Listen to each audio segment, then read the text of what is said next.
नमस्कार श्रोते हो. सध्या बाहेर पडलं की आगीच्या ज्वाळा अंगाला लागतायत असं वाटतंय ना. याला कारण आहे अल निनोचा प्रभाव, ज्यामुळं यंदा उन्हाची लाट धोक्याची पातळी ओलांडतीये. पण आपल्याला वाटतंय की हे साधं ऊन आहे आणि हीच मोठी चूक आहे.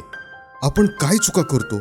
सगळ्यात पहिली मोठी चूक, तहान लागल्याशिवाय पाणी न पिणं. दुसरी चूक, उन्हात आल्या आल्या लगेच फ्रीज मधलं बर्फासारखं गार पाणी पिणं. यामुळे शरीराचं तापमान अचानक बदलतं आणि थर्मल शॉक बसू शकतो.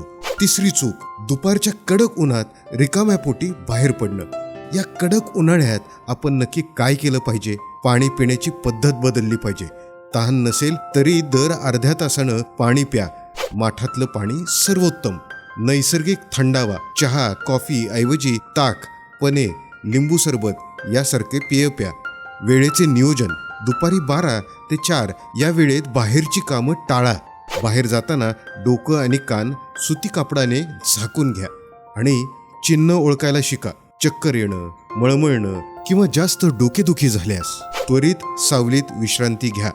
हे ऊन फक्त घाम काढणारं नाही तर जीव घेणं ठरू शकतं. त्यामुळं स्वतःची आणि आपल्या कुटुंबाची काळजी घ्या. ही माहिती आपल्या मित्रपरिवारांना नक्की शेअर करा.